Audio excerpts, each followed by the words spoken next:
evening, televiewers. You're welcome to Prime R.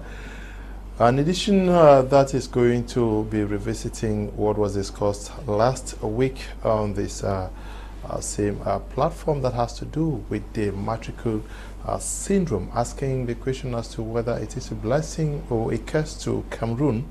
And if time permits, we also are going to be asking and answering the question as to why Cameroonians are scared of working with the private sector. What is in that private sector that is scary to young Cameroonians who would pray day and night for months, years, hoping to have a matricule with the government? We are discussing this with an expert in the domain of education who can understand why Cameroonians behave the way they do, owing to the many caps he's wearing as a politician, as an educationist, as a member of Cameroon's civil society, and also as the head of one of Cameroon's biggest university institutions. We are in the company of Dr. Nick Ngwanyam, who has been here with us for years now, educating Cameroonians on what they need to know to make their lives better. We are glad to have you, Doctor, with us once again. Oh, thank you very much. Good evening to our listeners. I've been off the air for some time now, and this topic was so important that we had to come back so we discuss it and help Cameroonians to understand what we are dealing with. There are two very important topics, but probably as we try treating the topics, you will see that we'll be in and out. You know, they are not kind of like really separate. They are the same thing said in the same in different words. And then even before we delve into it, I was thinking, you know, that those same topics could be rephrased in many other ways. Okay. You know, I just had a little list here just to permit me to read it. For instance, we can reframe the questions and ask the same questions. Why are black people a laughing stock all over the world? If we were to answer that question, we'll be saying getting to the same things. Why do we grow cash crops and sell raw materials to others? Why are youths running away from Cameroon and Africa to America and Europe? Why are we not developing? Why do we import food? Why do we not have industries? Why do our leaders tell lies? Why do we have wars and violence in Africa? All these issues are the same. They have the same answers. Thank you. Okay. But I want you to talk about something you just raised. Why are the blacks a laughing stock across the globe today? If I try to answer that question, then I'll be giving you the real foundation of why.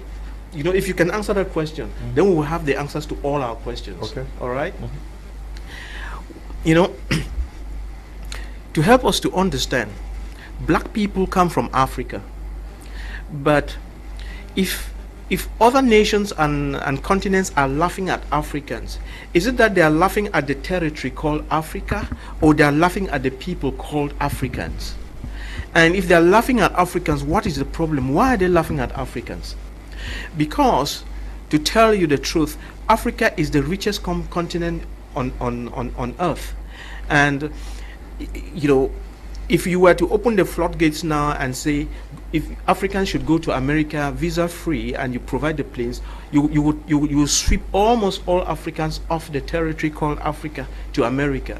But let's take a situation where all Africans are actually taken and dumped into America, the North America, and then the Americans are given the territory called Africa.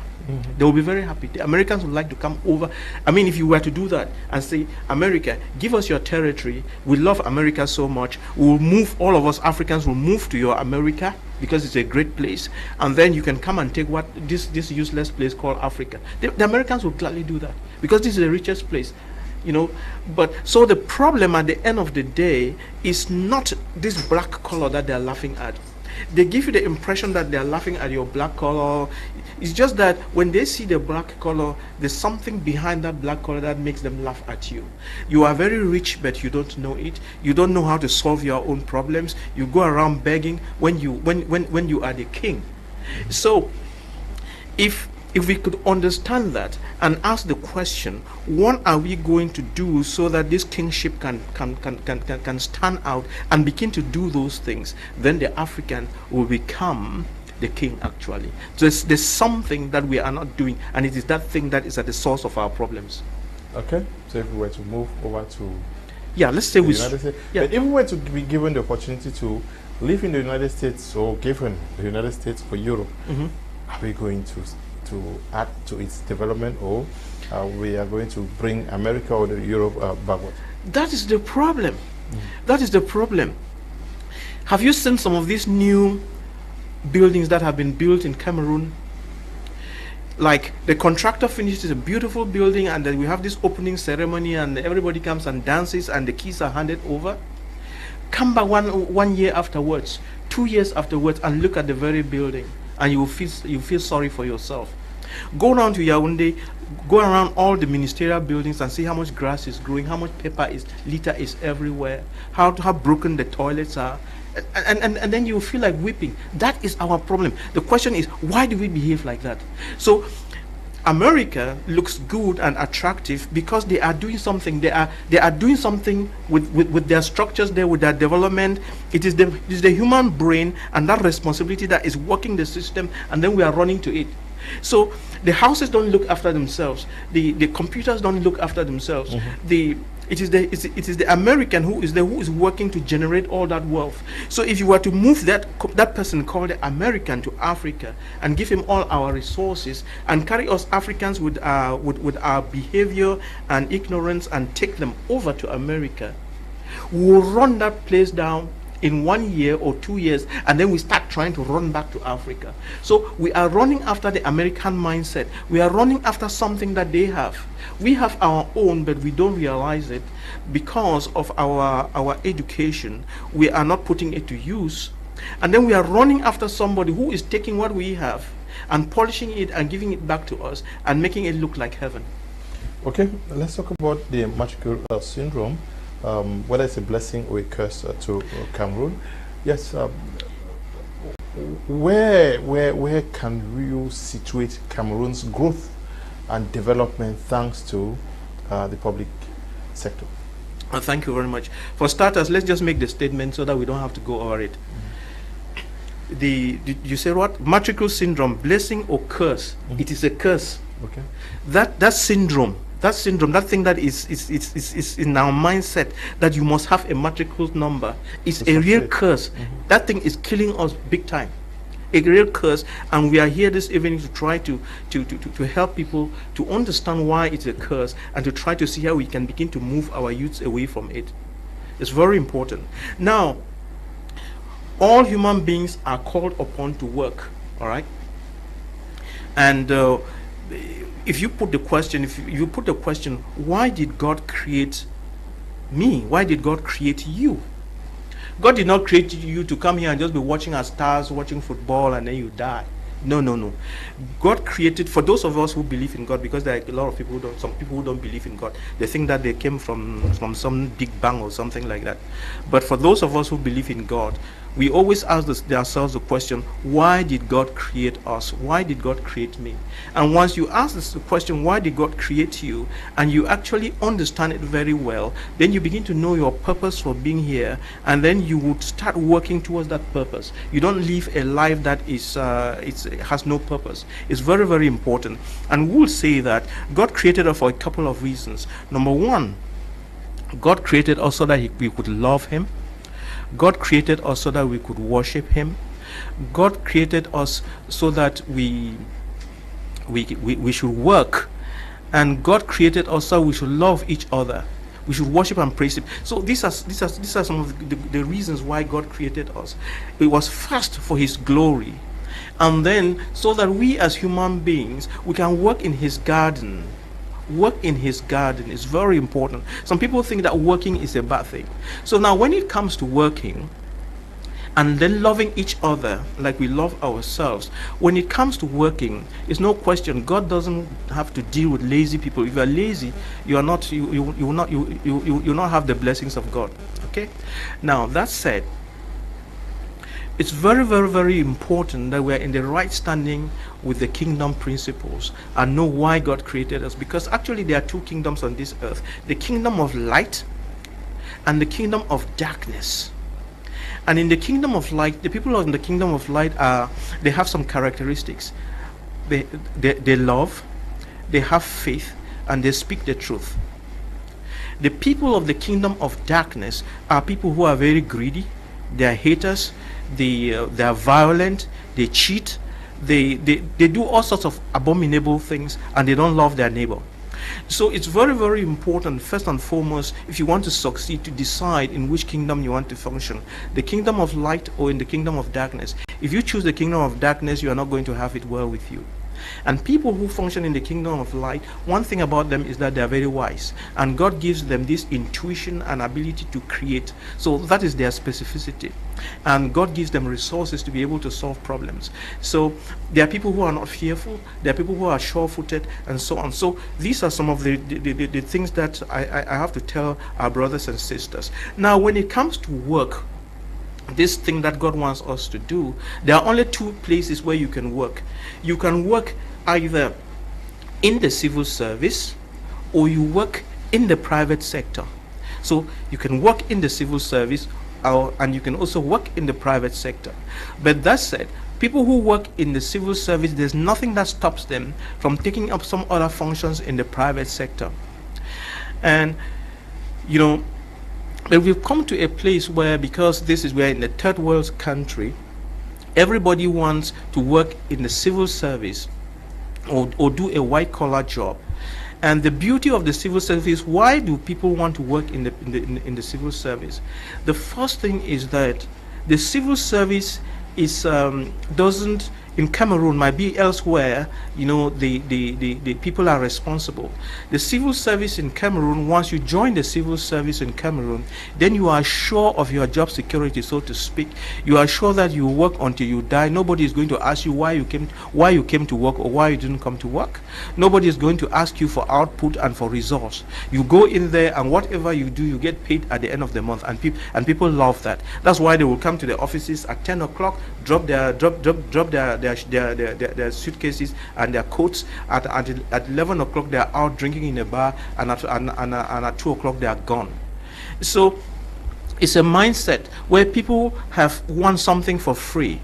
And then there's another reason of working in the civil service is that in that civil service, if you have the opportunity of being given a duty post or pushed up, you end up sometimes with a budget, with a service car, and so you have a free car to yourself. You have some money to yourself, and you can use half of the budget for your own personal things, and nobody is going to question you. So these are some of the reasons why people go to that public service, because there's a sense of freedom, and there's a lot of money that you can get away with, and nobody is going to question you. And the private sector does not tolerate that kind of behavior.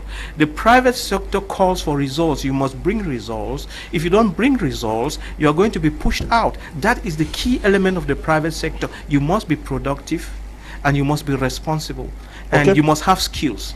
You must be productive, and you must have skills. Yeah. How has those with Matricule helped develop Cameroon? If I may ask, how well do they live? How well do they do for their families because they have this Matricule? Because over the years, everybody wants to work for the government. Correct. Yes, but how well are they living? How fulfilled are they, and how are they changing their lives and the lives of their families and their relations? Thank you very much. They are not doing very much to help. And you know, there was this flyer I sent out on social media. A flyer painted. It looks like on a St. Louis letterhead. Yes. It has the green, red, yellow colors. And I wrote on it. It looks like a fan. And actually, I was mimicking a fan to say that, you know, if you want to understand how things function, be it your family, be it this media house, be it any business or the country, there are some pillars on which systems function. It doesn't matter which system. The elements are on which systems function are: number one, politics; Number 2, economics. Number 3, the development that you just mentioned. And when we are talking about politics, each of these elements has got two key points to it. When we are talking about politics, I would say something that I learned from His Eminent Christian Cardinal to me in 2008, December. I didn't know what politics was. Politics is not this thing we do in Cameroon, running all over and insulting each other. That's not politics. It's ignorance. Politics has 2 parts to it. Number 1, putting in place good policies, be it in your house, be it at your job site, in your business, be it in the community, or be it as a country. What are the policies that run it? For instance, you are in this media house. You have a meeting. There are some rules and regulations of this house. That's the politics of this house. Other media houses have got their politics. Those things that you put in place to make sure that you are efficient and effective. And then the next part to it is that you make sure that those policies are implemented to the letter. So that if you take a country like ours, you realize that sometimes we have some of the most beautiful policies, but they are not implemented to the letter, and that's why we have no results. Then the next thing is, let's look at economics. Economics is a concept. When you are talking about economics, you ask yourself 2 questions. How do you create wealth? What systems have you put in place to create wealth? And then the next question is, how do you use your money? How do you use that wealth? The next thing that we looked at then was that development that you mentioned. Mm-hmm. So when we talk about development, what exactly do we mean? When we are talking about development, we are talking about a part A and a part B. Part A of any development is what every Tom, Dick, and Harry can see. You would say, for instance, that how do you put it? You would say, for instance, that Abuja is more developed than Yaoundé, for instance. Mm-hmm. When you say Abuja is more developed than Yaoundé, what do you mean? You mean that when you go to Abuja, you see very good roads, you see electricity, you see nice houses, there's internet, there are all these things. Communication is good, and if you go to their seaport, there are ships, there are airplanes out. So all of these things are logistics or physical structures. So when we are talking about development, we are talking about number A, physical structures in part A. Then there is part B of development, which is more important than anything that we've been talking about, is what you call the human capacity development. It is the human being that makes things work. For instance, if you were to move everybody from Cameroon and then just leave the buildings and everything untouched, and we go away, and we come back after 10 years, everything will be a bush. Everything would fall out of place. But it will return to nature. But nature actually is the most perfect thing. So it would tend to return back to nature. So it is the human being that changes his environment. It's the activity of the human being. And that human being can change his environment positively or negatively. And if he has what it takes, then he can grow. And then you will see the development that we are talking about in part A. Then you will see that the politics is good. Then you will see that the economics is good. Then you will see that people are happy. But when that human capacity development is poor, then you see that the politics is all about hate speech, insults, and so on. You will see that the economy is not working. You keep borrowing. You don't know how to make money. You don't know how to spend it. A lot of corruption, a lot of wastage. Then you will see that when it comes to development, there is nothing to show. And most people who are working with the matricule number, for starters, many of them, the money that they make is not enough to run their homes. It's not enough to meet their needs. The Maslow's hierarchy of needs. Mm-hmm. The money they make is not enough. But because they are not put under any responsibility, they love being there. And then they can use that office to squeeze the juice out of the public. You know what I mean? Mm-hmm. So, and then for those of them who are lucky to be pushed up, they just take what they need from the budget. So, in reality, the public service, when you work in the public service, if you work as a civil servant with the matricule number, you must be smart enough to know how things work, and you must be smart enough to plan your life and know that, though you are working there, one day you will go out. And then you have to realize that if you have been very vigilant, you would have realized that in the public service, there are 2 groups of people working in the public service. You have technicians who work in the public service, and then you have those in the public service that are in the commandement. those in the commandement where they throw their power around, those are the ones that have the budget. Those are the ones that milk the system better than anyone else. So you now understand that at the end of the day, it's an individual thing. Do you have the wisdom to be able to know why you were created and to be able to use your resources for the good of your family, for the good of the community, give back to the community and all of these things? But again, as I said, because we don't think out of the box, and a lot of people don't have this entrepreneurial mindset, and a lot of people don't understand the concept of success. When you understand the concepts of success and many other concepts that we might be mentioning, then you know what to do so that you can do the best with the few resources that you have. Okay, good evening, Mr. Leo. Africans don't live to make the world a better place. Africans are not futuristic. If 100,000 is given to everybody on earth for us to invest, after 5 years, all of that money will go to the USA and Europe. Africans think they need money to grow, but that is not the case. Okay. Pastor Nit is writing from Yaoundé. How can we explain a phenomenon, Dr. Nick, that a father sends a child to school to the level of a university? You spend a lot of money from nursery, primary, secondary, and then university. And upon graduation, this father sells plots, raises 10 million francs because he or either the father or the mother wants the child to have a matricule. Yeah. How do you pay back? If you were to say this is an investment, judging from when you started nursery, primary, and then you are paying 5 million, 6 million, 8 million. Yes. What is the sense in that?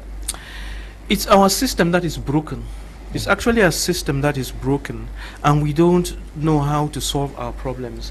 And let's go back again to that chart that I was mentioning, that I was describing. You would have noticed that on that chart, I made it in the form of a fan, and I showed that there was an electric cord that was going there. And you know that a fan has got power buttons.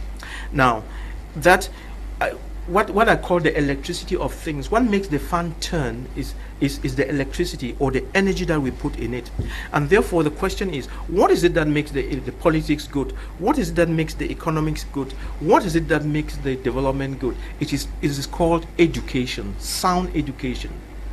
And so a country that has good education, like South Korea, like Finland, like Germany, like Holland, like Japan, like Israel, like all those countries, they have very sound education, and therefore they know how to make these things work, and they develop, and they create a lot of jobs in the private sector. A moment ago we talked just about the civil service, but the private sector is the sector that brings development to the country. It is the private sector that creates wealth. It is the private sector that creates jobs. It is the private sector that creates the development we are talking about. It's the private sector that makes things work. The civil service is just a regulatory body. That's all. And the civil service consumes, while the private sector produces. And when you take a country like Cameroon, in the civil service, I think there were 350,000 workers, and that's already too much. It's too much. It's too much for a small country like this. Too many ministers, too many this, too much wastage. Now, it is that private. So you would ask yourself the question: if we are 25 or 27 million of us, and there are only 350 people working in the civil service, what is happening to 24 million people, 24.5 million people? So they are feeding from the private sector. So if we were to organize that private sector very well, most of our problems will be solved. The problem is because we are not organizing that private sector. And why is it that the private sector is not working? It's because of the type of education. So, like I said before, but when you say it is the type of education, that is for the case of the children. Yeah. But how about the parents? Yeah. How do you invest this much in training a child, and you are ready to sell off plots? That's right. To sell a house I'm trying to explain so that you know why we make those mistakes. Yeah. And if we don't correct it, we will continue to make those mistakes. So I'm a parent now. I don't know, you might be 42, I don't know, but I'm 67. Okay. I'm a parent. My first child, I think, my first child is a bit 38 or 39, I don't know, and I have 4. So, and I have grandchildren. So the question is, people of my generation, how did we study? People of the generation before me, my parents, how did they study? How did you study? And how are my children studying? What the kind of studies we've had so far have been not the best, not at all. So I would outrightly say that our education in Cameroon and most African countries has failed. The white man came and gave us what he calls grammar schools, and it is those grammar schools that we think are the best. Those grammar schools have killed us big time. You know, we used to have this technical education, right? And then when we were having difficulties, the IMF said that we should do structural readjustment, and then they suppressed. They helped us to suppress the technical schools. They actually were helping to kill us, but we didn't know, because we have leaders who could not think. It is the technical schools and technology that would have built Cameroon. But everybody went for, because having a grammar school is very easy. You just provide benches and teachers, and the children are lectured to from morning to evening for the next 25 years. They go to university, the same kind of thing, end up with subjects and so on. And they cannot create anything. That is the biggest problem. And therefore we have a mass of children who are sitting out there, and that's why you would understand that when there is a concours, let's say concours means competitive exam for those who don't know what concours is. When there's a competitive examination, let's say for ENAM, for 1,000 places in ENAM, 30,000 people show up with first degrees or masters and PhDs to go into ENAM. Because if we now go back again to our school structure, which are mostly grammar schools, if we go into those grammar schools again, starting from my time when I was in CPC Bali, and I could see this, only about 15 to 20% of us were in the science classes.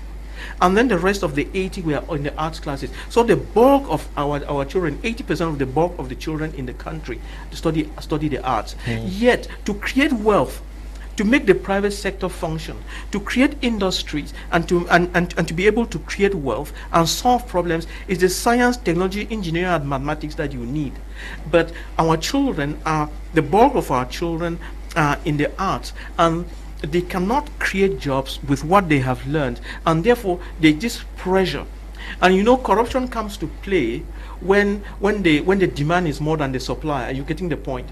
So now, there will be a few places in ENAM, and then the parents would want, since the parents want the children to get into that civil service and become this or that, they will go and sell the plots and give the money to have a place. So that is what has been happening. It doesn't matter. I'm using ENAM to stand for opportunity, you know, and so that is the curse. And if we don't change the educational system, that's not going to stop anytime soon.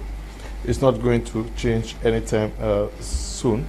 But you say it's our system of education. Yeah, it's bad. The parents have been saying how most of their children are in the houses for the past decades. Yeah. They can't get a job because of the type of education. That's right. But they are still paying for places to get jobs. Yeah, it's just unfortunate. Why are they not learning from what has been happening? No, okay, learning in the sense that the young ones should have been reorientated differently.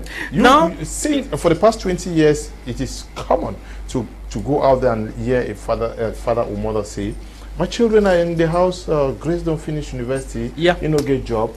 Paul finished, you don't make 6 years. That's correct, that's the story. The pride that their child has a degree in modern letters. Yes. They do modern letters for University of Yaoundé. In the house, job no day. Yes. And we are ready to look for money to pay for them to study somewhere, to get access to a government institution. Now, what you are describing, if we were to take the population in Cameroon and study that phenomenon in the different communities, you will realize that the Bamilekis don't behave like that. They are different. They are different. All these technical schools. Yes, they are different. Commercial schools. Yes, Bamilekis. Okay, and even when they go to the arts, those arts, this thing, they are learning how to do something. It's not because you went to the arts that you. But you are now answering the question: why did the Bamilekis? Why did they learn so quickly that others till now have not? I don't know what is wrong with us. That is the biggest question. I don't know what is wrong with us. I don't know why we cannot copy good things, because We sit here in Kambe or Bui or Dong or Bamenda, and then this didn't Tongtu, you know, they say Tongtu. Didn't Tongtu man comes and rents next door, and he's buying and selling, and then before you know it, he builds, he gets the plot, and then builds a story building. We come buying from him every day, Tongtu, and calling him Tongtu, but he is growing. Are you getting what I'm saying? But we are not learning. His children are doing something that our own children are not doing, and we keep thinking that we are doing well, we are great, and so on. And the next day we begin to hate them for nothing.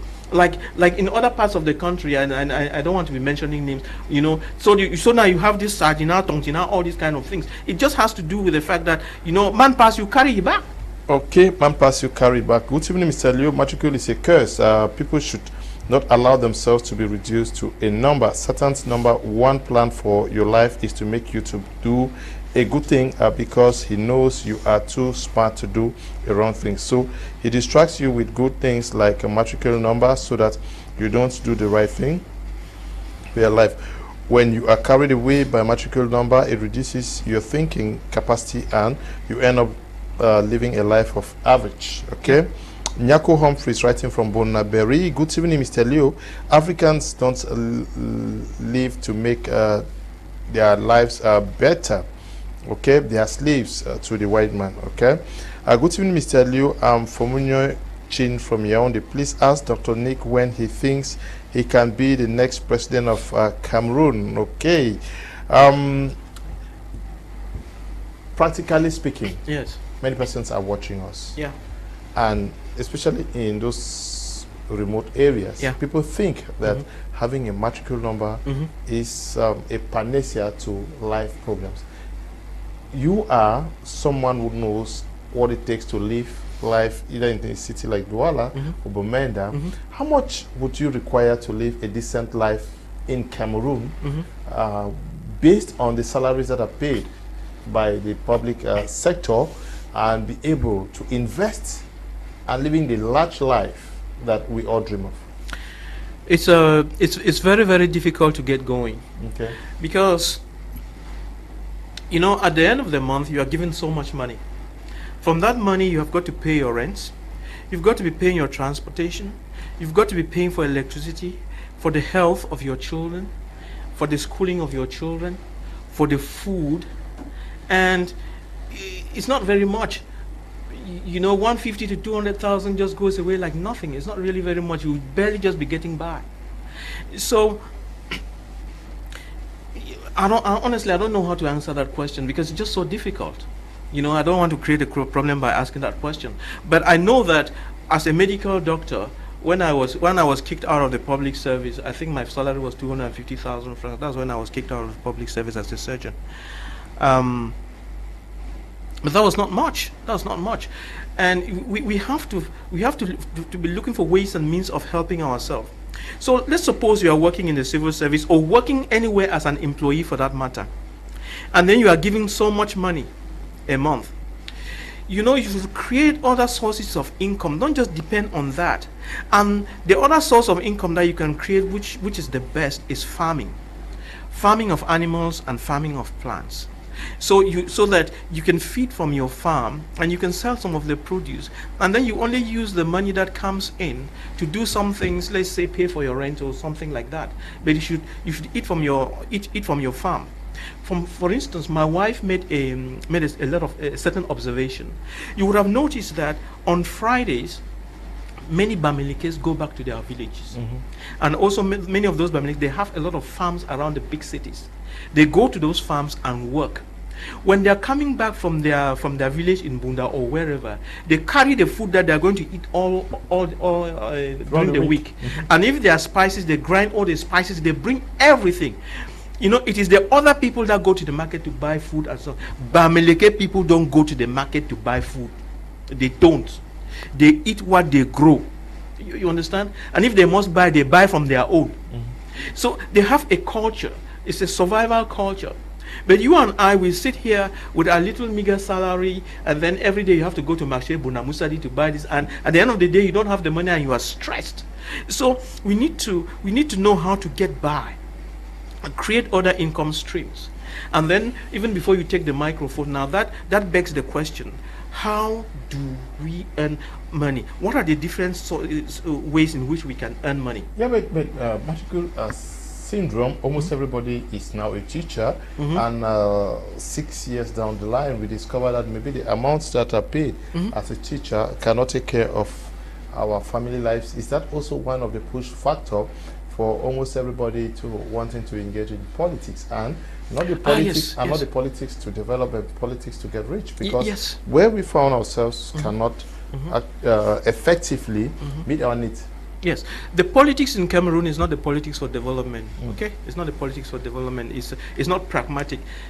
You will see a lot of people who are rushing to go into politics. They tell lies, do all whatever they can do, and the purpose is they take politics for a job, because when you are in politics, it's the easiest way of making money and being rich, and then getting some honor. That's it.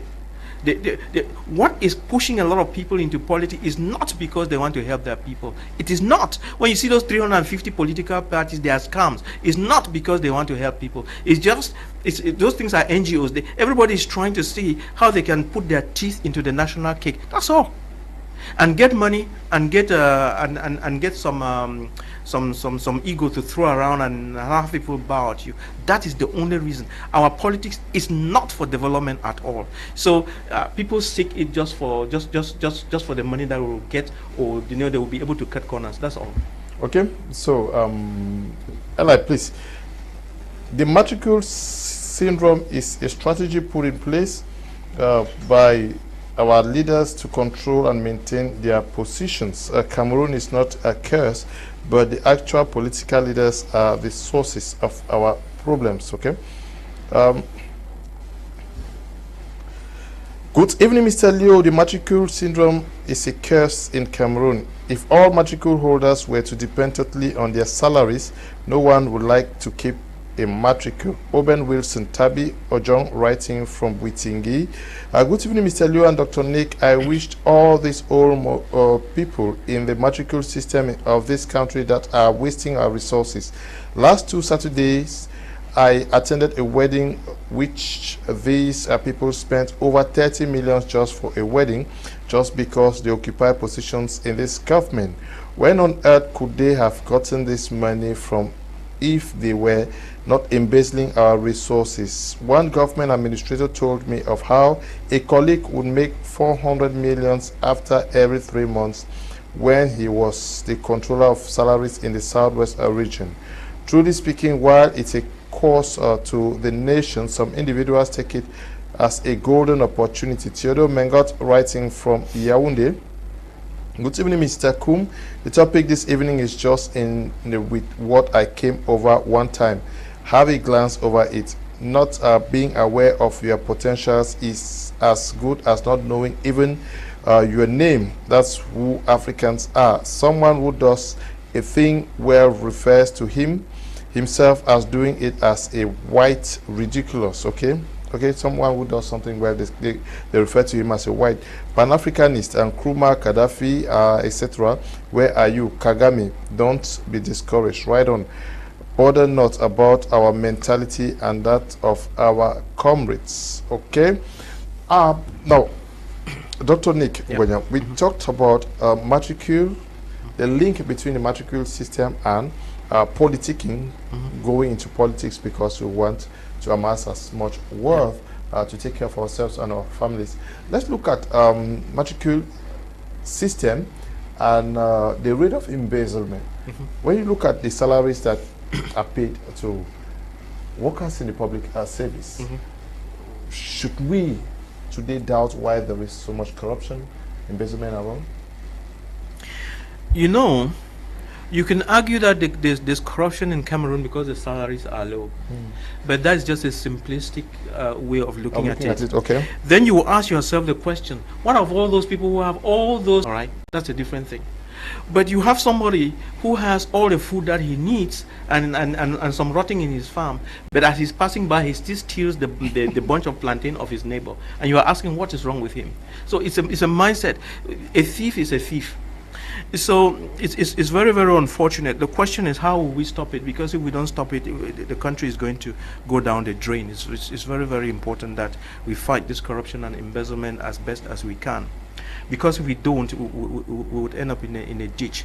The other thing, what I was thinking of when I was coming, there is this other thing about director generals of parastatals and so on. You see, there is something about the directors generals of parastatals, or the way parastatals are run, that most of those people in those places don't understand. You know, everything, I'm making a statement of fact now, everything is a business, in quote. Every system is a business. Even a church is a business, in quotes. What do I mean? If you want something to succeed, you must run it with business principles. So that's why, if you look at our parastatals, you take Cameco, you take many of them, they keep failing.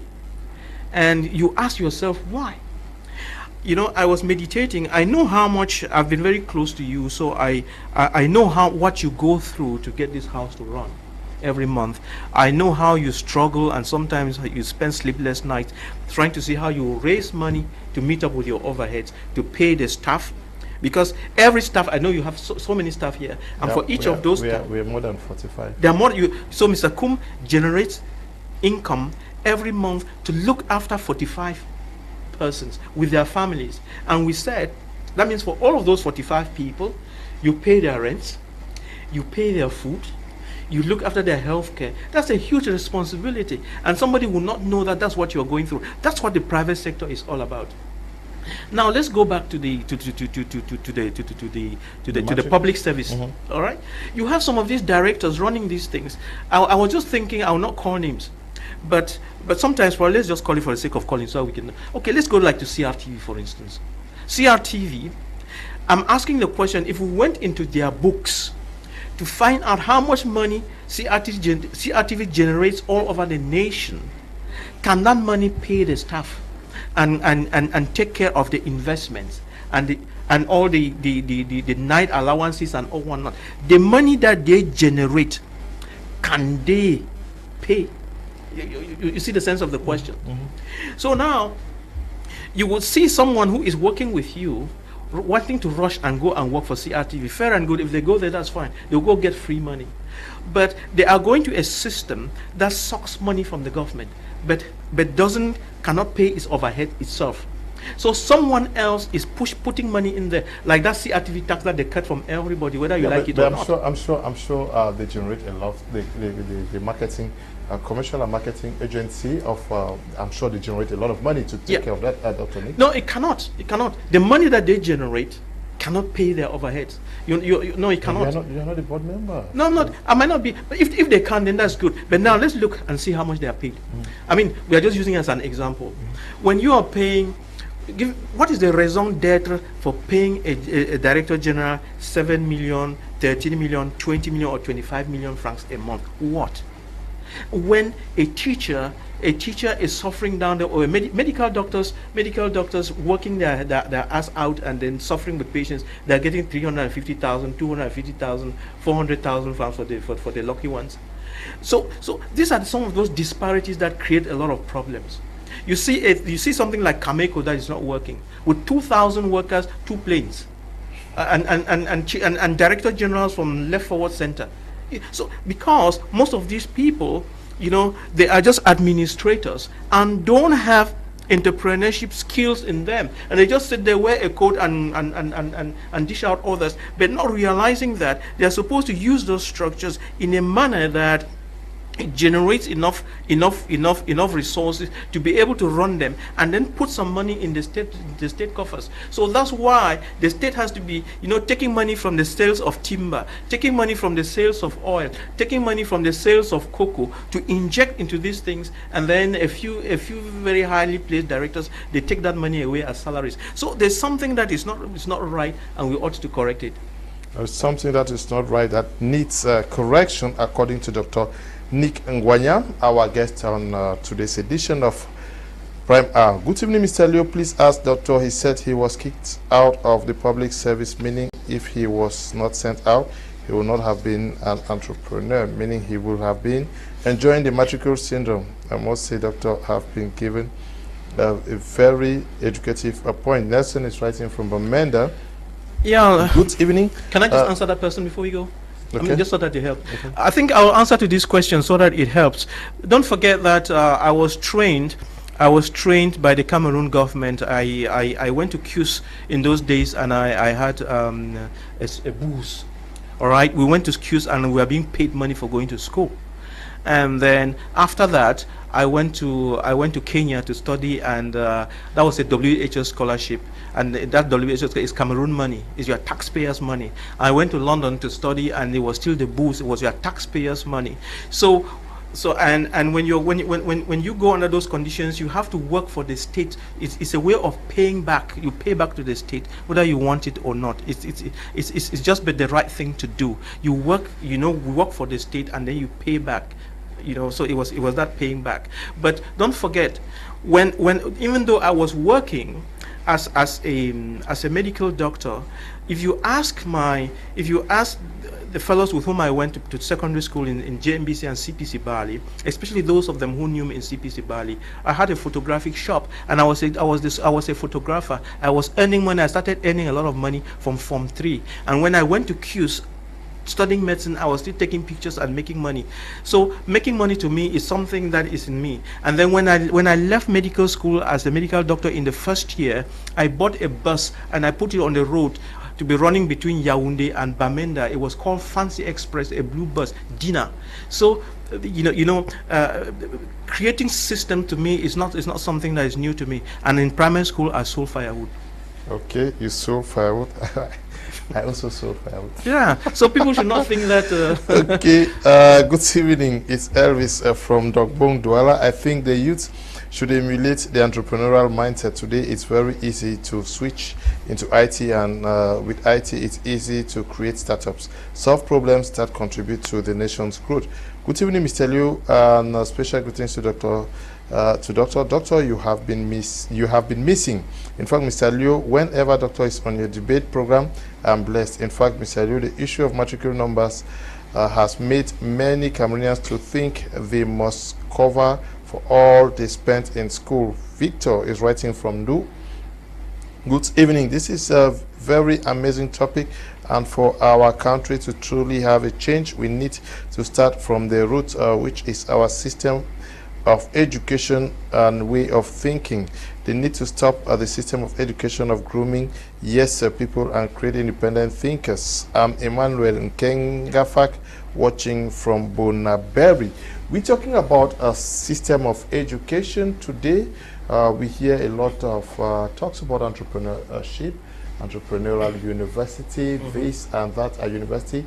When you look at the output, the products of these schools, do you see a change in what is happening, or it's just a continuation of that? And if it is a continuation, who is failing in getting Cameroonians towards the right direction? I've been looking at the educational system very closely, and I study some parameters, and I will tell you that we are still failing. Okay. You see, we had the one university of Yaoundé, right? And then as the population was growing, was broken up into University of Boya, Chang, all these things. And then now we have, I think, 8 or more of those state universities, with those that are 3 that were just recently added. So we have a lot of state universities, and then we have about 420 private higher institutes. Okay, St. Louis University Institute is part of this 420. Now, recently, less than 5 years ago, a study, when the minister was reviewing things, he realized that, the raison d'etre for creating private higher institutions was to promote private higher professional education, so that a lot of children could become creative and create their own jobs and so on in the private sector. But he noticed that there was a failure in that vein. Something was not right. And I could understand why it was not right.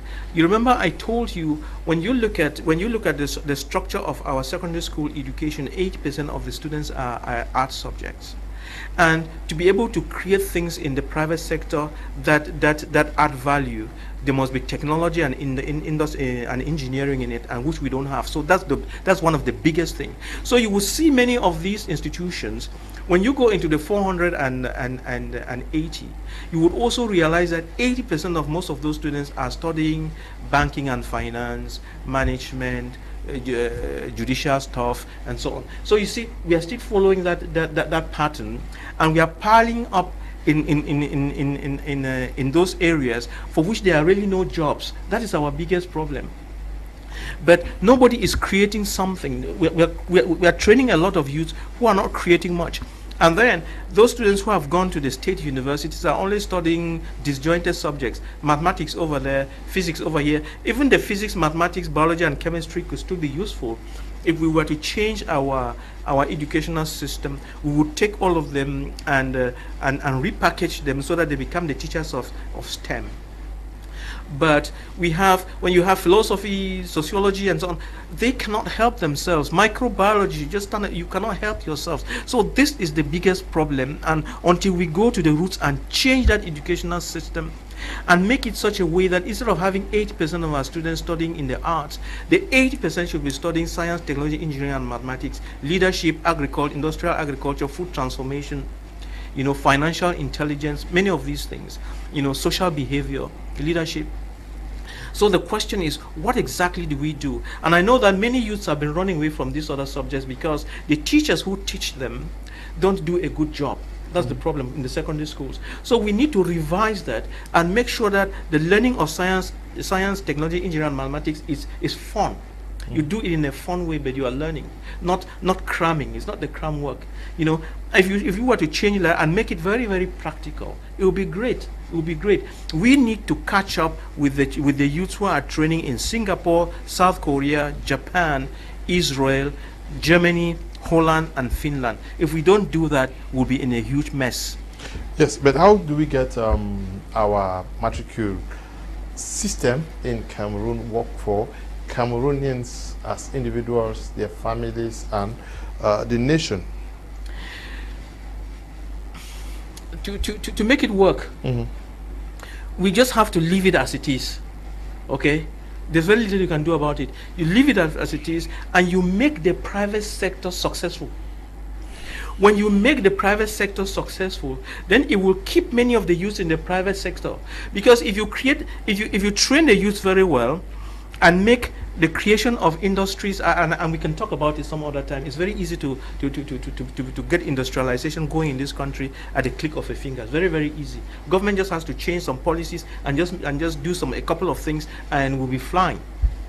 So if we're able to do this, a lot of youth will be creating so much in the private sector and earning so much money for themselves that they'll be laughing at the people in the private sector, in the civil service. The people in the civil service, yes, they'll go and deliver in the civil service, work from 8 to 3, and when they finish at 3, they will come and do part-time work in the industries and earn a good living. So a lot is going to change, and then we'll grow the so-called the middle class in our country. So it's about changing the dynamics in our country. When we change those things, then a lot will change. When you change what is happening in the private sector, then the civil service will correct itself. And especially too, if we put in place good governance structures and so on, where you're caught in corruption, you are hit hard and so on. And it's just because there's so much laissez-faire. Okay. Good evening, Mr. Leo. Dr. Nick has very lofty and down-to-earth ideas that can transform this country. I wish to find out if Dr. Nick has any plans to politically position himself to better drive these ideas through. Okay, David Nyomlo, writing from Bamenda. Dr. Nick, I'm glad to know you are a product of GMB Sindu. Good evening, Mr. Kum. I'm so happy with Doctor for his brilliant analysis. The powers that be should give him and others ears. I'm banking Yafi, writing in Bangolan. Talking of who is failing is the underprivileged, because the government has set a burial that affects just this particular group of people, while those who with Godfather keep going up with no skills. We all look to the government because of a setup from bad government. I'm Peter Forza, writing from Bamenda. Good evening. Good evening, Mr. Liu. I'm happy hearing Dr. Nick again. He is a resource person. Let us be reminded that the government can never and shall never employ all persons she trains yearly. I recommend that professional and technical education be encouraged and made accessible in all communities. With this, we are solving the problem of people depending on government for employment. Thanks. Theophilus and Jim Jong, writing from Du. What doctor is saying is very true and impressive. Thanks for that. And Nelson is writing from Yaoundé. Dr. Nick, now, so many persons, let us look at output efficiency in the public service. Are we not also producing, is the public service not as productive as we would have wished for? Because those who are working in it themselves are not efficient. That is, we want to generate wealth. You are paid to work 8 hours. You are paid to work 12 hours. But almost everybody in the public, or not almost, many persons who find themselves there because they are sure of their money salary, put in 2, 3, 4 hours. And then we expect and are doubting why the output or the level of our development is where it is today. That's right. You know, you know, sometimes, like when the president wants to solve the problems of unemployment of youth in the country, they open up for employment in the public service. That's a wrong strategy. It doesn't help in any way. Only creates more problems, because when they open those ones, you know, people, you have your history, geography, you apply, and then you have somebody in Camtel with history, geography, they take and put you there. But Camtel is a technical area, but they fill the place with philosophy, history, geography. So it's not working. So you feel people, you know, coats and ties and so on, and don't go from party to party and talking big, you know. It's about technology. It's about technology. We have to get it right. If we don't get it right, we are going nowhere. So the efficiency, we said there are 350,000 people in the public service, right? And it's very inefficient. In fact, we can bring down that civil service to 200,000 people. Panel beat the 200 and give them the right skills and the tools. That's digital management and so on, so that they are working with computers, and the country will be very perfect. And if, let's say, you wanted a document, you know, you don't have to go and be standing in lines and so on. So now there's a lot of inefficiency. And the more cooks you have in the kitchen, the worse the stew becomes. That's the problem that we are having now. And so what we need to do is to improve the quality of the people who work in the public service. People should be trained, and you are fitted into a specific job where you have some specific skills to offer. Not this I can do everything kind of thing. So that is the problem, and then we need to digitize our administration. If we don't do it, it will not be very helpful. I mean, have you tried to get a passport of recent? 2 days. In fact, I went to Ewane and had my own in 24 hours. They did it in 24 hours, and I was the one who didn't go there in time to collect. So that's because it has been digitized. But you know how difficult it was to have a passport before now. It was a Herculean task. But because they did that, and then they coached the people who are working there, in 24, 48 hours, you have your passport. So what is so difficult about doing the same thing in all the other services? A lot of the people who are used to milking the system, to milking the cow, will not want that digital system, and they will do everything for it to break down so that they can keep milking it. Okay, please, I just have the message from somebody who says she needs a nanny. If you have some sister who would want to work and assist a family here in Douala, please write to me using the contacts on your screen, and I'll get you connected to them. Services of a nanny, please. If you have one who may want to work, please do well to get to me, and I will get you connected to the person. Now let's go to our second topic, except you have something to add to the Matricule system. No, let's go on to the second subject. Might be a listener might ask us a question and bring us back. We can always go back to something that is important. We can write on. No problem. If you have a question for Dr. Nick regarding the first topic, which has to do with the Matricule system in Cameroon syndrome, send that question to me and I'll put it through to Dr. Nick Ngwanyam. We are now going to be looking at the reasons why Cameroonians are scared to work for the private sector.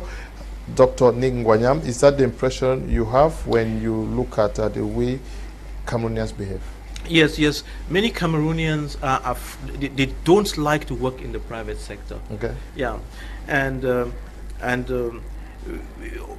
let us step back a little bit again and find out how we make money, because the private sector is about solving problems and making money. Mm-hmm.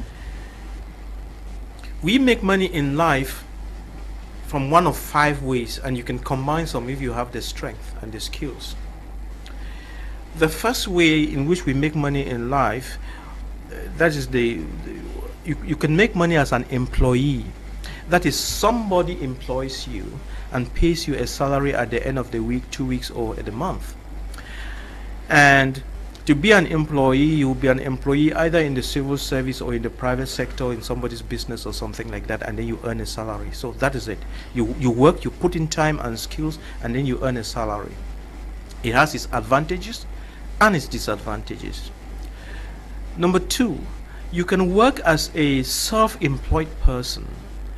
That is, you set up a small business in which you are the key person, and once you are there, you have your skills. When you are there and you are putting those skills on the table, society pays you for those skills. For instance, we are thinking of, let's say, if you are a lawyer and you open a firm, then you must be there and receive clients and go to court and defend them, and they pay you. And the day you are sick, then the money doesn't come in. The day you are there to turn the machine, the money comes. When you stop turning the machine, the money stops flowing. So that's the problem with self-employed businesses. Then you have the business as such, where you actually set up a company or whatever that solves problems and generates income. So that's where entrepreneurship comes in. So you create a system that creates the wealth, generates the income. But and when we are talking about business in strict terms, we are talking about something that employs from about 50 people upwards. Okay, and and this system, you do it in such a way that even when you extract yourself from the system, the pulley keeps turning, so that even you who created the system, even when you are sleeping, the machine is spinning round. For instance, I have the St. Louis University Institute. I hardly go there. Other people make it work, and the whole system just keeps going. So that's a system. Now, then let's talk of which is the best. The best is to be an investor. An investor, you create a system, you bring your savoir-faire and your wealth, and you create a bigger system which is bigger than one business. It could be a combination of businesses. For instance, we are talking of, let's say, Baba Dampolo in Cameroon. We are talking of Dangote in Cameroon, and some of these big business people that you know. But and then the fifth. What is the fifth? Oh, as you go up the ladder, the money that you earn or the money that is generated increases. So you go from employee to self-employed to business and to investor. That's how much money you also make. And that's how much risk you also take. That's how much headaches you also have. That's how much responsibility you also have. Then the fifth way of making money is just to steal it. And that's where most people just want to just steal it, which is not good. That's not honorable. Now, that said, let's go back to business again and understand something. The kind of businesses we have in Cameroon are not the best of businesses. We have so many business people, you talk about GCAM and many of these. The kind of businesses we have in Cameroon cannot compete with Chinese businesses or the other. We have what you call buy-and-sell-em businesses. They could be very big, but they're buy-and-sell-ems. You could be importing 8 containers of rice from Thailand and selling here and getting a lot of money for your rice.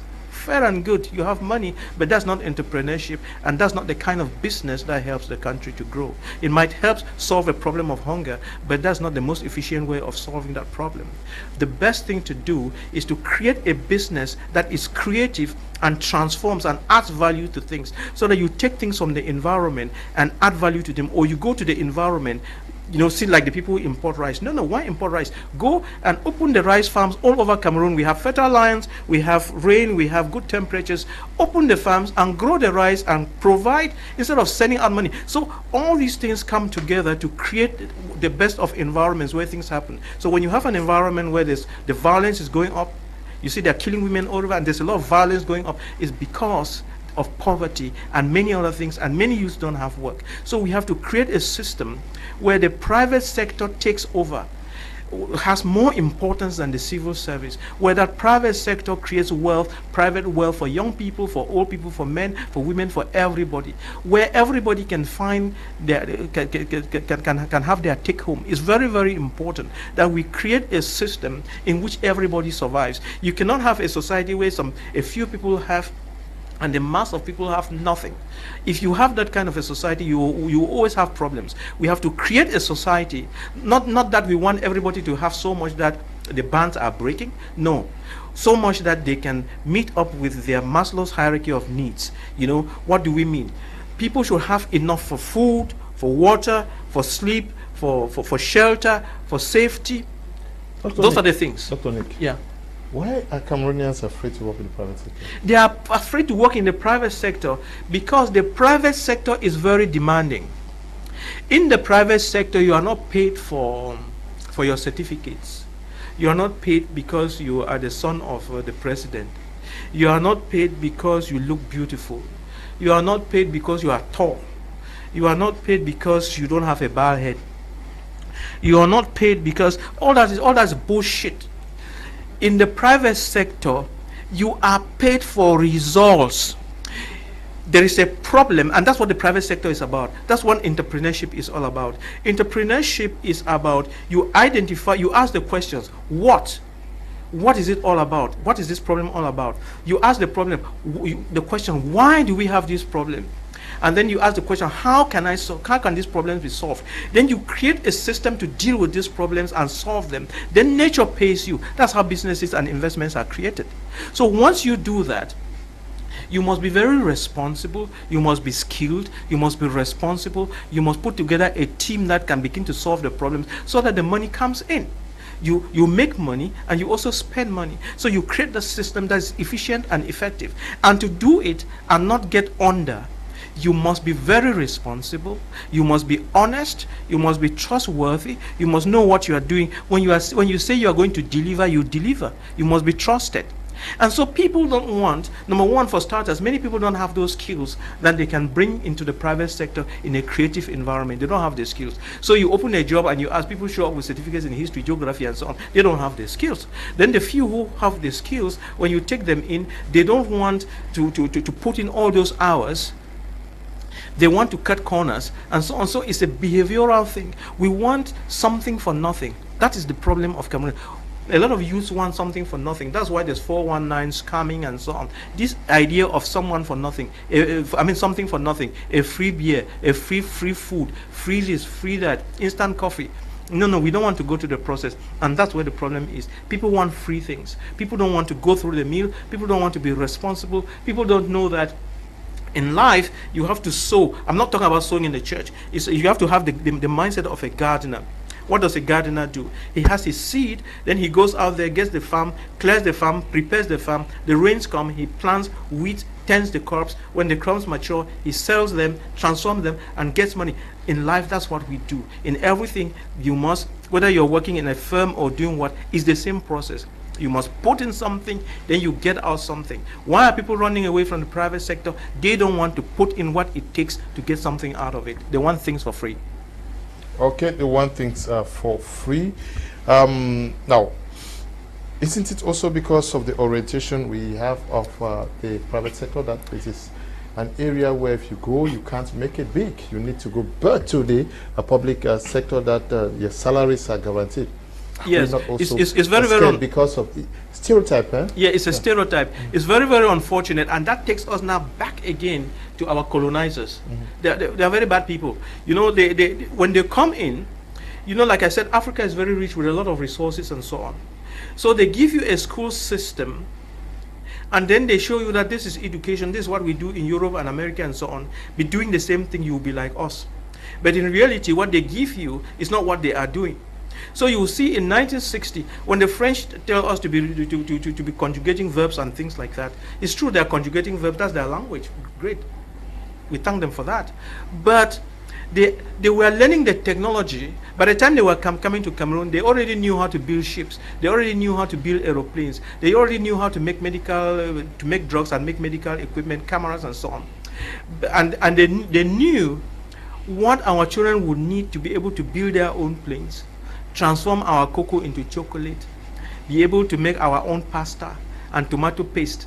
But so they took those elements out of the education and gave us something that is an empty carcass. And then we spent 25 years in what we call school, learning things that would not help us at all. And that's why when the child would have finished with a master's or a PhD, he goes back again to the parents and is still a beggar. And then we have piles and piles of them in the community that is becoming a social problem.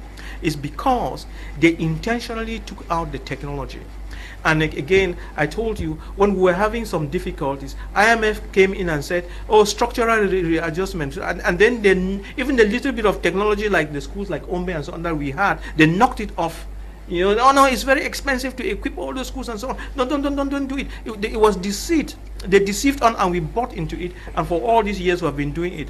You know, like President Paul Biya is talking of emergence in 2025. I mean 35. Watch my lips. There will be nothing in 2035 if we don't change. If we continue with this kind of education, continue with this kind of mindset, and continue to do business, that's the politics and everything the way we are doing it now. Don't wait until 2035 before you see the road. There will be nothing. We must change if we want something. And what is the ingredient that is lacking? It is engineering, technology, industry, sound leadership, sound management, sound financial management, great emotional intelligence, and all these things, working together in industry and being creative, so that we transform our raw materials into finished products for ourselves, and we can also sell to others, so that we do this import substitution, so that we stop importing from other people and other markets at our own detriment. We should rather add value to our own stuff and sell to other people. If we don't do that, there is no 2035. In 2035, it means that when we say 2035, we are saying that by 2035, the Yaoundé Douala Road will not be constructed by Chinese. It will be constructed by Cameroonian youths. They will be able to build our helicopters. We'll be able to build our Samsung phones. We'll be able to build our cars. That is what we are saying. If we don't have that, there is no 2035. Okay, if we don't have that, there is no 2045. Nga Divine Tiba Bamenda writing, good evening, dear all. Matricule is not the problem worldwide. Our problem is lack of proper education, orientation, and integrity. The solution and way forward is realizing the general crisis situation and abandoning selfish desires to seek a lasting spiritual and material solution. If we make a sincere, concerted effort to change our country and world, God will surely bless our efforts. Highlighting problems without giving practical solutions and being part of the solution is very frustrating and futile. Together we can. Good evening, Mr. Liu. Doctor has made pertinent points about the failure of our educational system. Our schools don't train us to think, they train us to remember. Thinking makes us entrepreneurs, but remembering enables us to follow instructions. So we are trained to remain slaves. Slaves are meant to remember and follow instructions. Ndage Kizito, writing from Yaoundé. Good job, Mr. Liu. Keep up on. Abdullah is writing from Niger Republic. Doctor, collect appointment from government. Doctor, we change. I have many of them in Africa. Politics can change the game. Okay. Good evening, Mr. Liu. I salute the doctor too. He's always so practical. I love the way he practicalizes everything. My worry is, do the authorities always listen to your programs? Because if they do, this country would have been changing gradually. Your programs are always the best, Mr. Liu. Ismail is writing from Bonaberry. Thank you very much. Good evening, Mr. Liu. I'm a student and also a cocoa oil producer, but each time I speak about it to my mates, they laugh and say matriculation is more important for them to have a good job. Hello, Mr. Liu. I'm Manny Quinter, counseling psychologist in Bamenda. I'm learning a lot from my media prime. Dr. Nick is a model to me. I learn a lot from him on a daily basis. Extend my gratitude to him. Please, the public service matricule is just a springboard to learn anyone to their real purpose in life. It is not a means to an end. Good evening, Mr. Liu and your panelist, Dr. Nick. In fact, the topic of today is very important and educative for the government, the Ministry of Education, and for the youth. As a matter of fact, I think career orientation should be taught as a compulsory subject from primary schools. Secondly, we Africans should understand that today the world needs skillful people, as the question is about what can you do and not what do you have. Please extend my very warm greetings to Dr. Nick, Prince Bile, writing from Budapest in Hungary. Good evening, Mr. Liu. If the private sector is empowered than the public sector in Cameroon, CBDM party will lose elections. I'm Do Valentine Chawanu, writing from Bubakundu. The reason why Cameroonians are afraid of the private sector is laziness and a funny mentality that has been constructed in the mindset of citizens. But I want to ask the doctor this: if possible to succeed in Cameroon without mingling with the ruling party, is it possible? Okay. Yeah. Peter Foza writing again. Good evening, Mr. Liu and Dr. Nick, whose presence in the studio has stimulated me to react, to differ a bit with him, to think that all civil servants are bad. I'm not sure he said that. I myself, a certified and now retired midwife, was trained in pharmacology by one Miss Florence Ngwanyam in 1985. Spent my entire career in Akko subdivision under very difficult conditions, but I believe I was very committed to service, so much so that even though still poor financially, like many of my colleagues, is quite satisfied with my achievements, though without any administrative recognition. I believe everything has to do with mindset. It's Pa Emma writing from Kumbo. Good evening, Mr. Liu. I must confess that your programs are edifying, enlightening, illuminating, illuminative, informative, instructional, instructive, scholastic, and useful. My question to Doctor is, how can one generate money from scratch to set up something like a project or business? Maxwell Ukana writing, my question here is, why do most young Cameroonians youths don't want to learn how to be their own producers? But I want you to react to this lady who said she is in school and does cocoa butter. Yeah. And then they laugh at her. Yes. And then there's also somebody who says, Foza, who says that we are essentially also very lazy. Yes. Yes. Yes.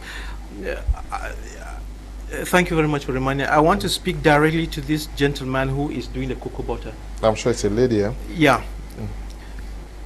I'm so proud of you, and actually that's what we should get every youth to be doing. Those other youths who are laughing at you and saying they're going for matricule number they're idiots, they're stupid, they are very foolish, and I can't blame them. It's the society, the environment that has made them to think that to go get the matricule number is it. But you, the nation depends on you, and Cameroon is going to change. It's not going to continue like this, and it will be people like you who are doing something. You are doing something, it is small now, but I bet you it looks small, but you are talking already of an industry, because it's the idea.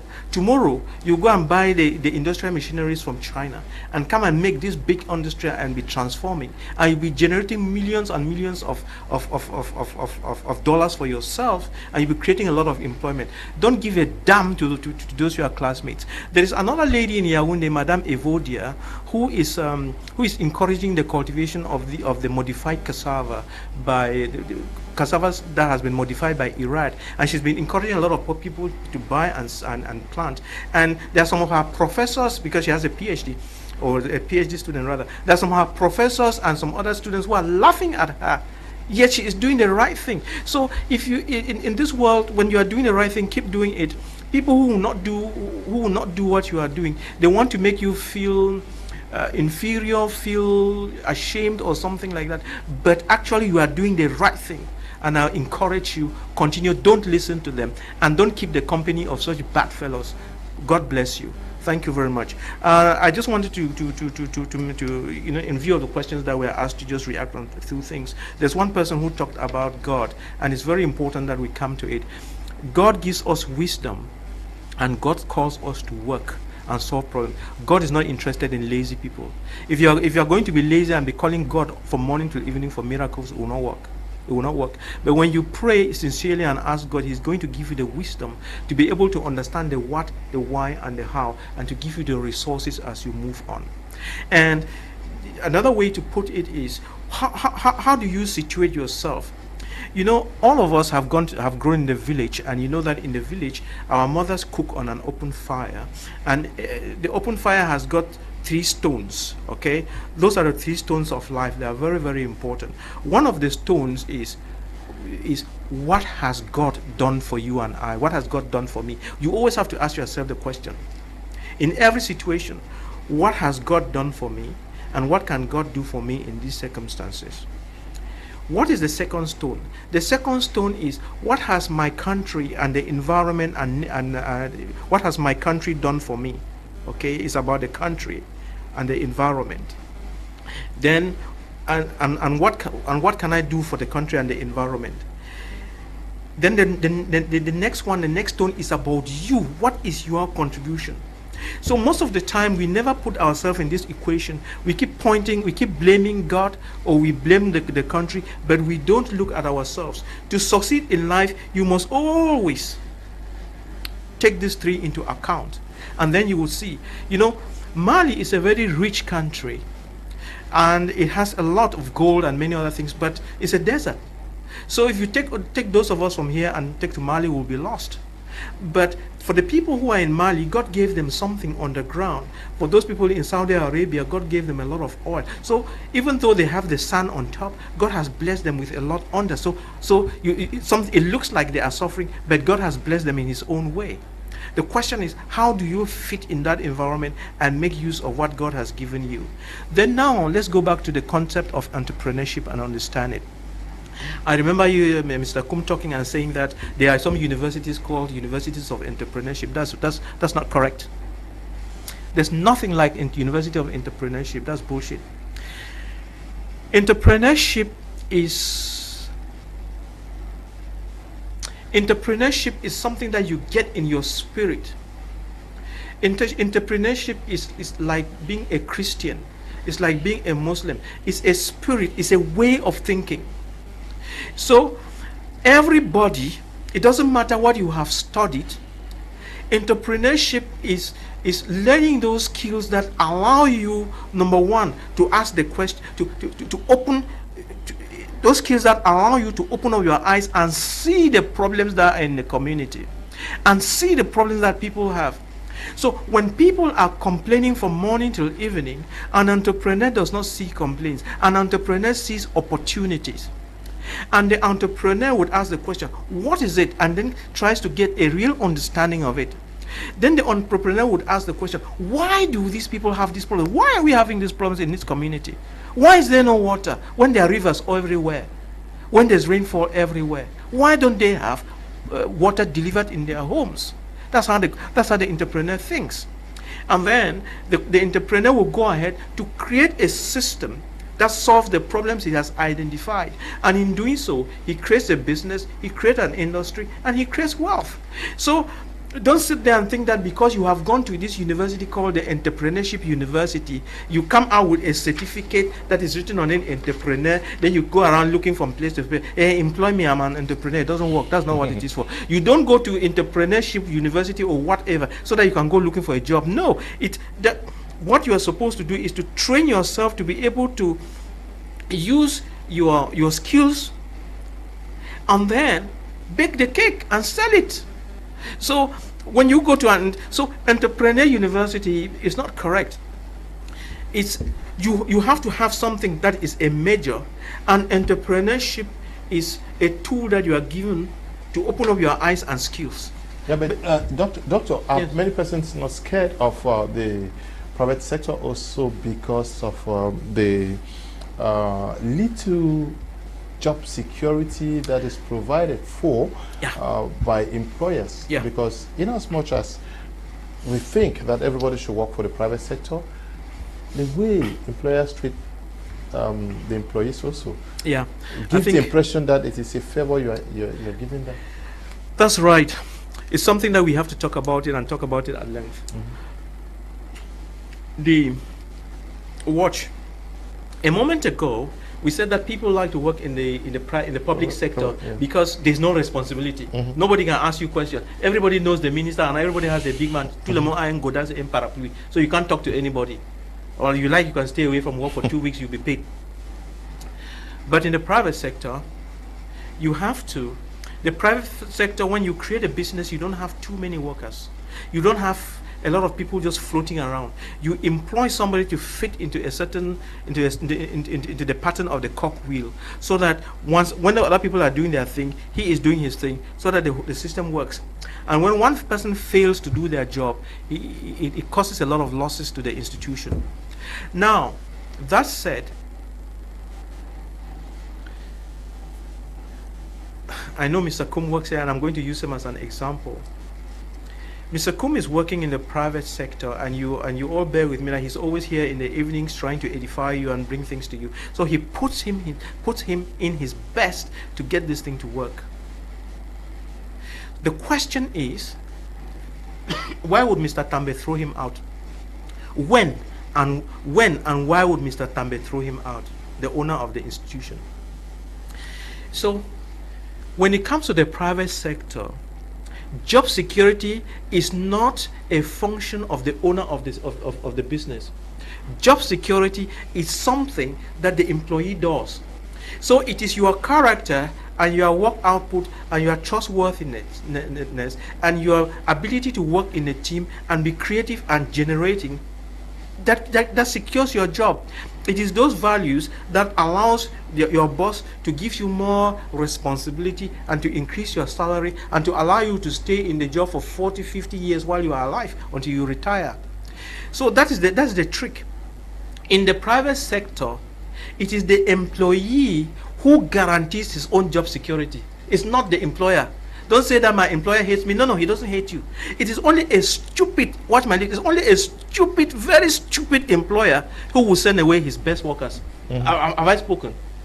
Only a very stupid, I said stupid, employer who will send away his best employees because the institution would collapse. Yes, but now, getting to knowing about this issue of job security, you are stating that the performance, efficiency of workers actually guarantees their security in the companies where they work for. But are we not also quick to look at job security and the ease with which many of us get laid off because we cannot factor in our efficiency to what we are called upon to do, and to note that many are even scared to engage in the private sector because they cannot deliver. Yes. It is that lack of responsibility. People are scared because when you see someone who is very scared of working in the private sector, it's because the person knows himself. The person does not want to be accountable. He doesn't want to deliver, or he is fronting, or he is bringing a certificate and saying, I can do this, when in reality he doesn't have the skills. So those are the things that frighten people.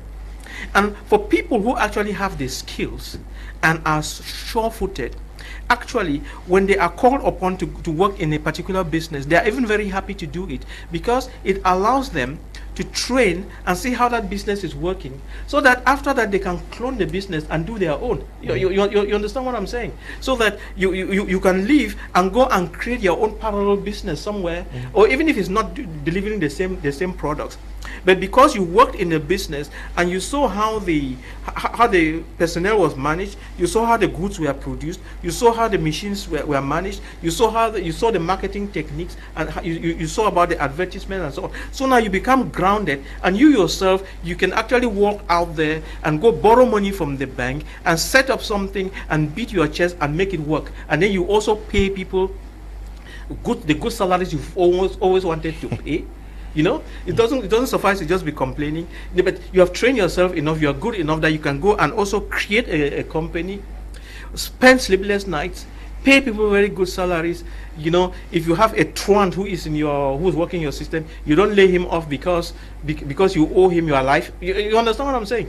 No. So in reality, people who are afraid of the private sector are people who are lazy, are people who don't want to burn the midnight candle, and are people who cannot be trusted.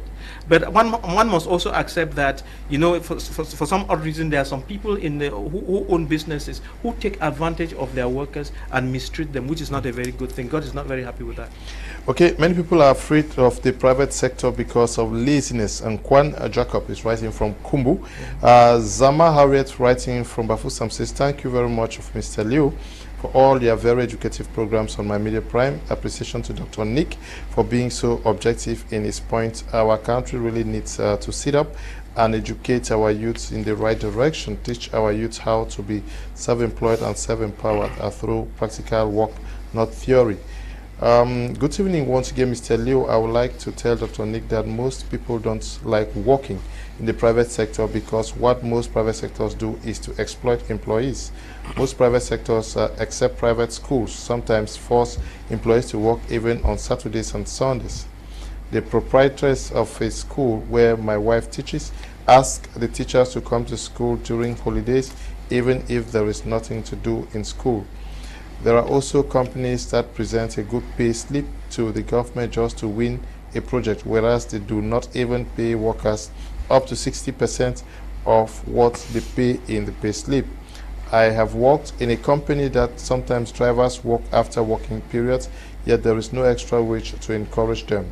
And sometimes you go for outstation missions, but they give you groundnut money. I think this is why lots of people don't like working in the private sector. Okay. Good evening, Mr. Liu. A very nice topic. God bless you. I always admire Dr. Nick's explanations. I want to differ from Dr. Nick a bit on the issue that lack of skills scared Cameroonians from private sector. One thing I think scares Cameroonians from private sector is the issue of working experience. Some employees even go about asking to 5 to 10 years experience. Where did they expect people to get this experience without employment? Mr. Liu, you people should talk about the issue of working experience whereby someone has already been trained on the issue you are asking a job. Secondly, poor salaries payout in the private sector since the government has abandoned the private sector. Employees to treat Cameroonians anyhow. You meant employers. Sumbele Kelvin is writing. Can I just make a comment about this guy? You know, you said something. You said you wanted to object what I said, but at the end of the day, you still said exactly what I said in another word. What you are calling job experience. Job experience is skills. When you are getting the experience, it means your skills levels are going up. Okay, that's what it means. Job experience is about skills. Now, it's true. You go to school, you just study. Most of the time there's not much practical work and so on, and you come out there, you have a certificate. A certificate in itself a certificate is just what it is. It doesn't really say that you can do what the certificate says. In the private sector, the certificate is just a paper which says you have the knowledge and the skills. But the person who owns the business, he wants those knowledge and skills to be put to work, to deliver. He's not his primary objective is not to train you. It's true that when he takes you in and you've had some training before, you will need to catch up with the tricks in that particular company so that the team can move forward clearly. I mean, properly. But that said, this is where a lot of Cameroonians make a lot of mistakes. You have to hone in your skills and know exactly what you want. If you go looking for employment and on your application or during the interview you say, oh, I have this certificate, give me anything, I will work. For those of you who are employers, if somebody is asking you for a job and says give me anything, just know that it's a bad element for your system.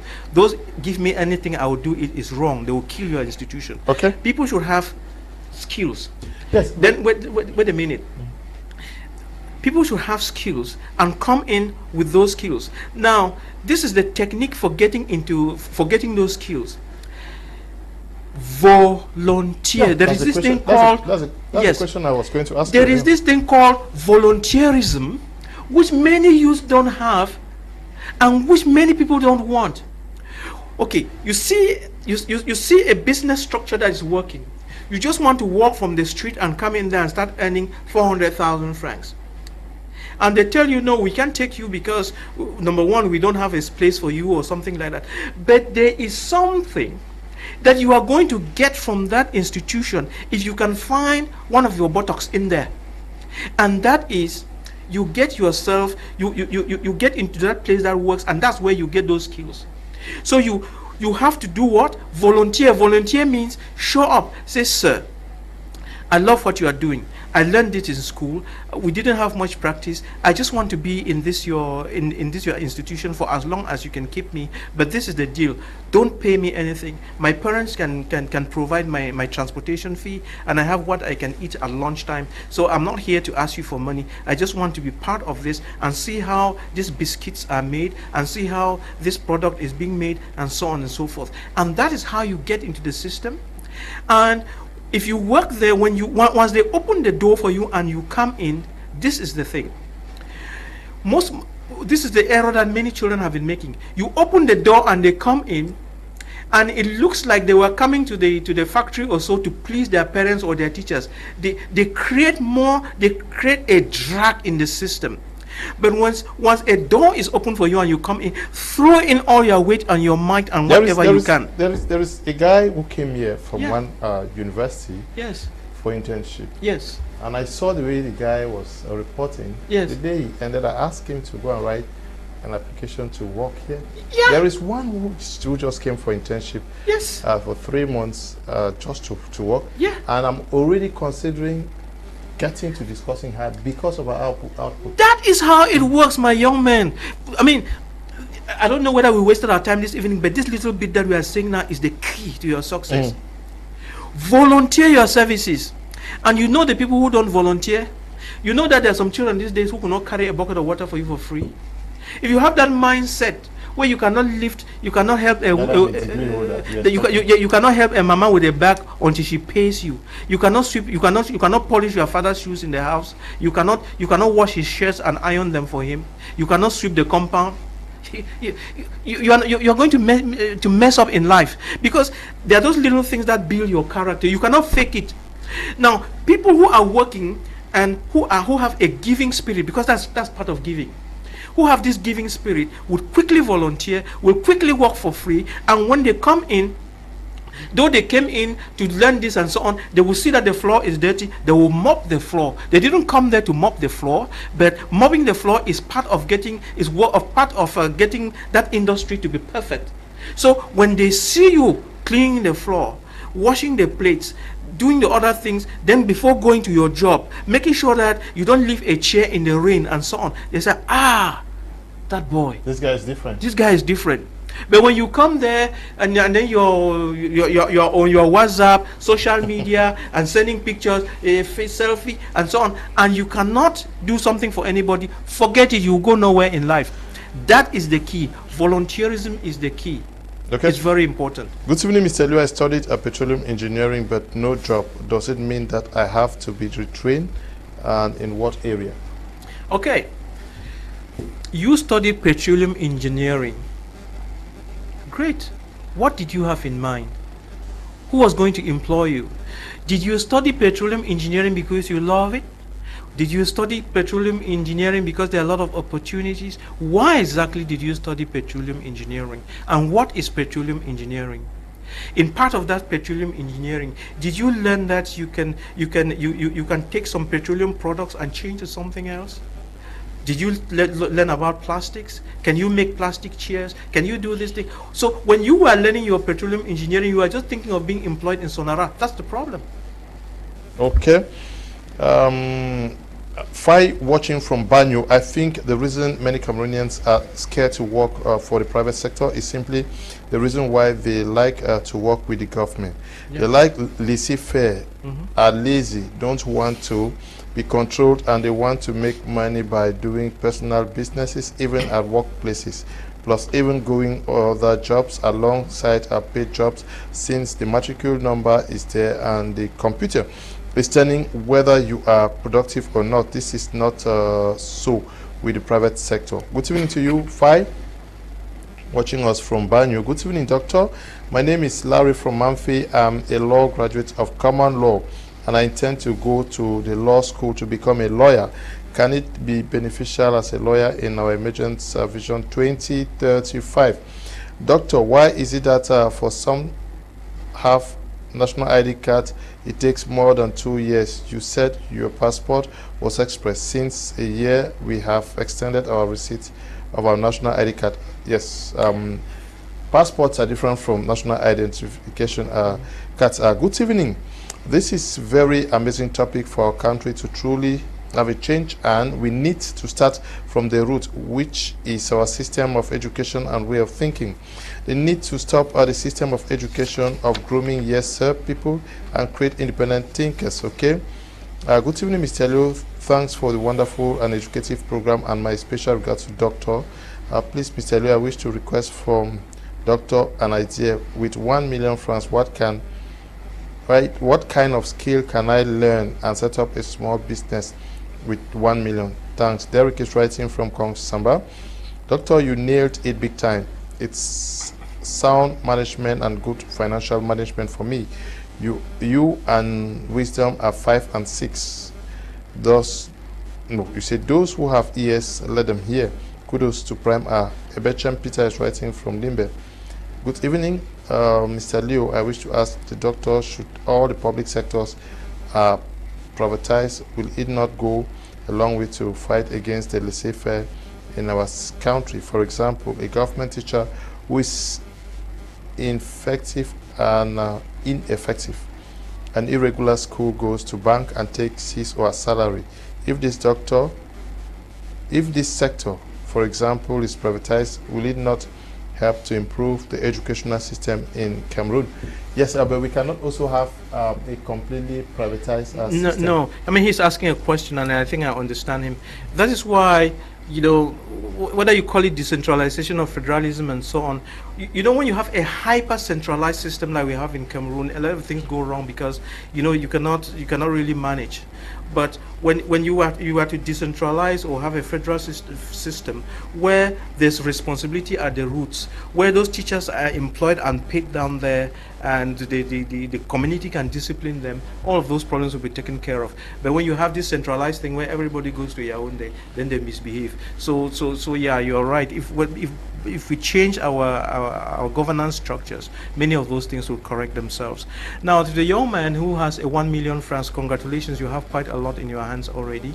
What will I advise you to do? You are in Kongsamba, which is a great place for agriculture.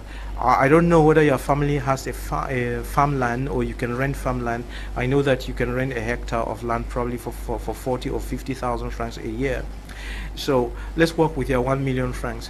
If your family has land, fine. If it doesn't have, rent farmland, 1 hectare for 40,000 francs. Do the work on it yourself, clear it, you know, prepare it, then buy this modified, this improved cassava. You can buy it from Irad, or the Irad that has been modified by Irad. There are many varieties. Plant it. In 8 months to 1 year, you would harvest it. The beauty about it is this: you know, you would spend probably about 600,000 francs to buy enough cassava stems to sow on 1 hectare of land, and you would be able, after 1 year, to sell those cassava stems yourself to other people who want to plant. And at that time, you could also increase your cassava farm, let's say to 2, 3, or 4 hectares if you've got the strength. And you can now learn how to transform the cassava into gari, water fufu or something to add value, and then you sell those. You will make a lot of money. You can start with cassava and then you add some other things to it. It's very, very important. Just go on this cassava thing and you will thank me later on. Thank you. Hello, I listened to your program on my Media Prime. Got your contact there, please. What are the right food for my husband? I don't know. I'm not a nutritionist now. I don't know what food you need to be giving your husband. Good evening, Mr. Liu and Doctor. Please ask Doctor, what can I do in the field of environmental engineering in Cameroon? Thank you. It's John writing from Bambui. Yes, issues of orientation. You ask why he started doing it in the first place. Greetings to all. Our life is unpredictable. Look at the recent COVID pandemic that happened. What happened? Many in the private sector were fired. How do they live when with such a situation? The private sector is feared by most Cameroonians due to such health related factors as okay. Nathaniel Tetu is writing from Yaoundé. Good evening, Mr. Leo. Most Cameroonians are afraid of the private sector because of job security. It should be noted that most private sectors love employees that are productive, and any employee that cannot produce is fired. Mr. Leo, most of us don't want to sacrifice to learn in volunteerism, but they just want to get to the top without experience. Mr. Leo, we really need more of this education. God bless you. Snazzy is writing from New Bell in Bamenda. Thank you, Doc, for the salient points on work experience. Work experience can be gotten from volunteerism. Most young people are too money-minded and despise offering their services or learn a skill. You must not be recruited in an organization before acquiring those skills. Even while studying, young people are encouraged to volunteer to gain skills. Thank you, Doc. Okay. Good evening, Mr. Liu. Mr. Liu and Dr. Nick. Good evening. I want to thank Doctor you very much for the advice you always give to Cameroonians in any platform. If 5 Cameroonians have a mindset like you, we could have been more developed. May the Lord give you good health and more wisdom. Ya Lantum is writing from Bamenda. The private sector, are we not also where we are also because the private sector in itself is weaker? Yeah, that's what we have been saying. The private sector in Cameroon is not just weak, it's very, very, very weak. It's like it's a giant on clay legs. Clay, huh? Yeah. We're not solid. And we are saying that if we want Cameroon as a nation to move forward, as a nation to move forward, if we want the Anglophone war to stop, if we want all these killings of women in Yaoundé and everywhere to stop, if we want the violence on the streets to stop, we have to sit up and do something about it. And to do something about it means strengthening the private sector.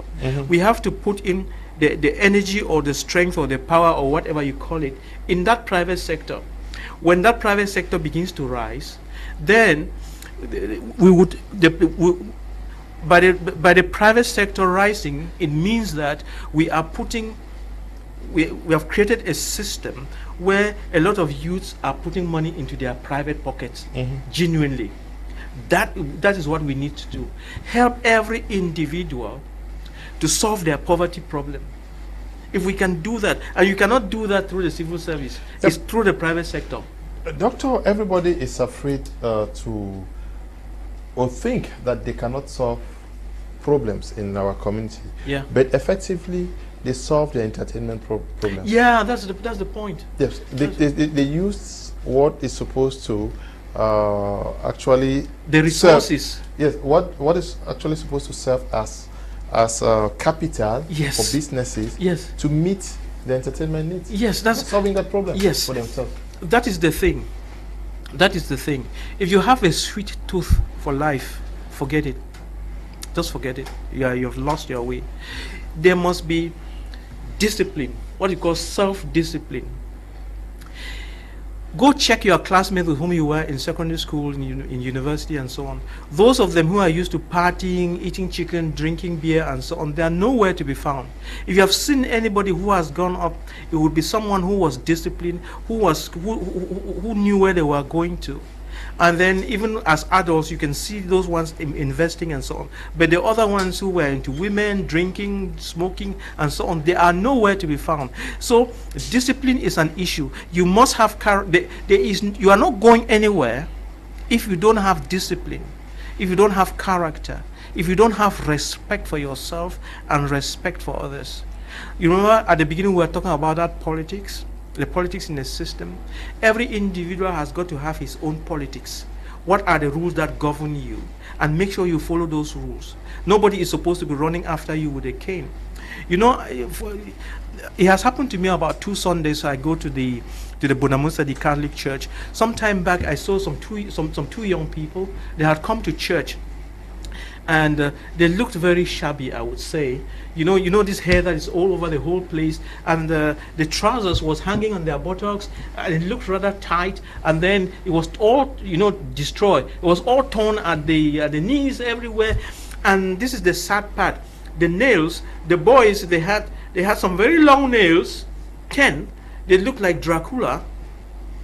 And I'm coming out of church and I see this young boy and he's standing there, and my spirit is talk to this boy, and I kind of like talk to him. I say, hey, how are you? And I greet him and I try to know who he is, and he tells me that he's a student in the University of Douala.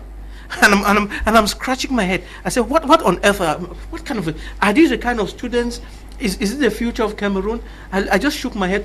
He even came to church. He was not in church. He was standing outside waiting for women. And this last Sunday I saw another one like that. He had earrings all over the whole place, standing in between cars with a beard, hiding behind some dark glasses, very funny looking. My dear youths, you are going nowhere if you don't have self-discipline. It's not about a priest running behind you, your father running behind you. As an adult, you ought to know what is right and go for it and do it. No discipline, you're going nowhere. No discipline, we are going nowhere. Thank you very much, Dr. Nick Ngwanyam, for coming to talk to our audience this evening, to remind our audience that you are an educationist, you are also a politician, and a very core member of Cameroon civil society. Thank you immensely for answering to our call to talk to our audience today. Thank you very much. It was a pleasure being with you again. And just before I give you back the microphone and we shut this program, we've been talking a lot about wisdom. So exactly what is wisdom? And to say that it's just a couple of years down the road that I actually knew what wisdom was, and I learned it from Pastor Chris. Okay, yeah. When he broke down the thing and put it in a mathematical formula, because up until then, if you ask someone, even right now, I say, what is wisdom? Instead of telling me what wisdom is, you would instead say King Solomon was the wisest person that lived. That doesn't solve the problem. Wisdom actually is made up of a couple of parts. Wisdom equals part A of wisdom is information plus understanding. That's 50% of wisdom. Then the part B of wisdom is doing. So if I tell you, for instance, that mangoes are very cheap in the southwest and they're expensive here in Douala, that's just information. Then now you would ask some specific questions to get an understanding. Where are they sold in Limbe? How much is a basket? And how much do I have to transport and bring them here? You are getting an understanding around the information that I gave you. You see that you make a business plan around it. Okay, that's 50% of wisdom already. Then now you get up from your comfort zone and go to the southwest, go buy the mangoes and come and sell them and make yourself some money. That is, you have done something. So wisdom is information. You get information about something, you get an understanding about it, and then you do something about it. You solve the problem. So wisdom, if you are not wise until you have solved the problem. Okay, you are not wise until you have solved the world's problem. We want to thank you all also who took time off to watch this edition of Prime Hour. Like I said in the course of the program, someone needs the services of a nanny, if you know any, get to me through the numbers on your screen. Thank you to you, Eli and Desmond, for producing this edition of Prime Hour, and also to you, Tambe Bryant, for supervising the work we do out here. Stay blessed. Bye-bye.